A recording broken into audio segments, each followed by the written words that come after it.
Well, it sure didn't take long for corporate media and neoliberal politicians to drag the discussion of our future back to the same old phony debates.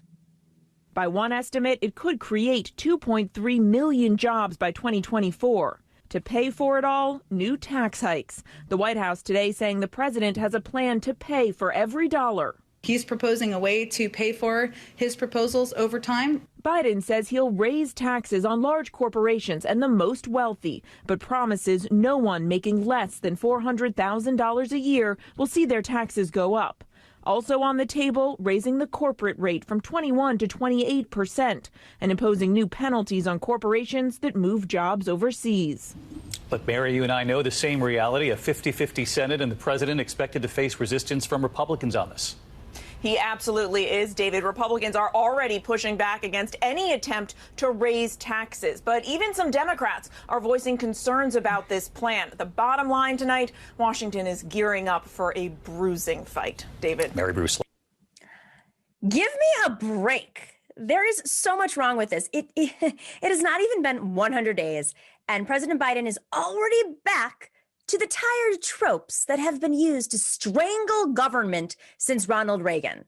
Biden has a plan to pay for every dollar, has a plan to pay for every dollar. Seriously, as if we were taking pennies from our national piggy bank and assuring Mama he'd put them all back afterwards. That is just economic nonsense, and everybody knows it.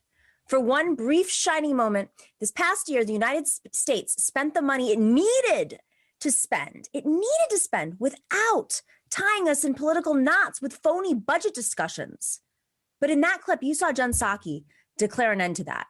Now she promises tax hikes to cover every dollar of spending needed to create a green economy, to make sure everyone has access to internet and fix our roads, bridges, and mass transit. You're probably thinking, what the hell is wrong with tax hikes, right? What the hell is wrong with taxing the rich and the corporations who should be paying more? Absolutely.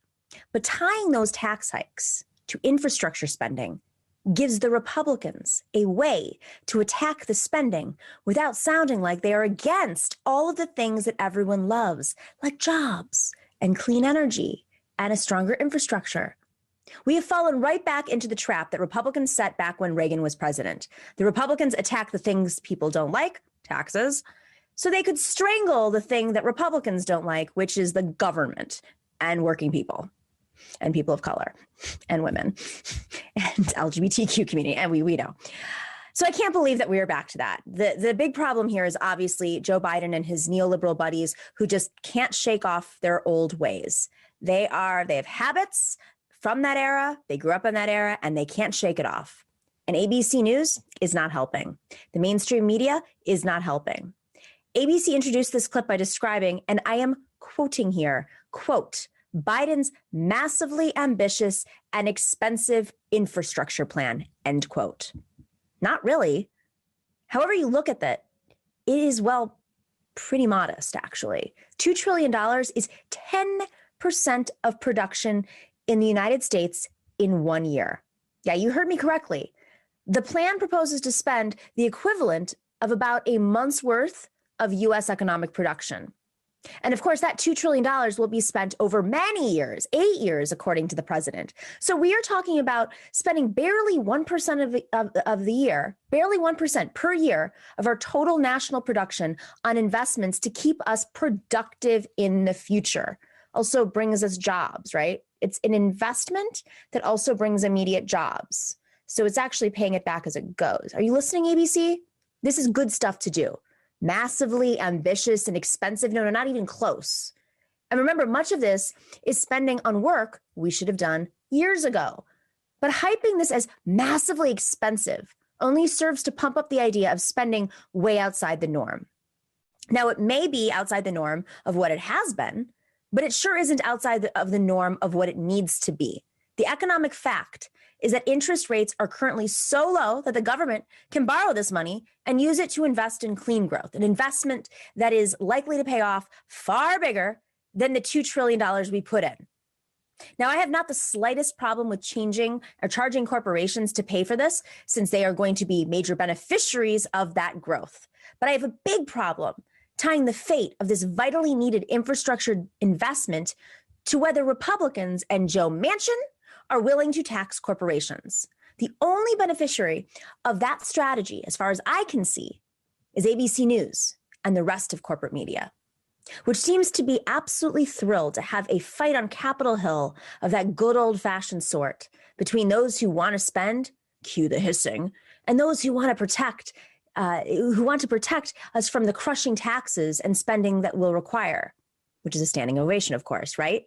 Cue the hissing, standing ovation. They love the drama. We've seen the show before, and I would like to remind everybody, it ended really, really badly. We don't want to live through 2000 and 2020 together, do we? So what do you say? Let's try something new. This infrastructure plan is part of how we make sure we never do. That is what this is about. So let's reframe, rethink how we have these conversations, because the Republicans, whether or not they're in the middle of this fight or have the power in this fight, have the votes in this fight, have the majority, they're still setting the stage because they still control other arms of our society, including sitting on the boardrooms of the companies that are advertising or own many of these media companies. So let's reframe how we talk about this. We can afford it. It's absolutely nothing in our budget. It's absolutely nothing when it comes to production. And we shouldn't tether it solely to taxing the wealthy, although they should still pay for those improvements. All right, guys, we have a great show for you today. We are going to be talking about, talk about money, talk about infrastructure. Just how is systemic racism structured in our society today? Jim Freeman is the author of Rich Thanks to Racism, How the Ultra-Wealthy Profit from Racial Injustice. Then Jordan Zachert and Simon Roeder here today to talk about the news of the day, including the Amazon vote, including the Derek Chauvin trial, and Matt Gaetz. Oh, Matt Gaetz. Ooh, that's a fun one. All right, stick around. We'll be right back after the break. Thanks for watching and listening to The Nomiki Show. But remember to click like and subscribe on YouTube, and please share on social media. If you're not already a patron, please join us for as low as $5 a month on patreon.com/The Nomiki Show for early and special content. That investment makes a huge difference. We are not corporate media raking in the dough. It's really you guys that are keeping us going. So please consider being a patron. And to our current patrons, thank you so much. We are incredibly grateful to you. We also now have swag. So check us out on thenomikishow.com to get your mugs, your totes, and your stickers.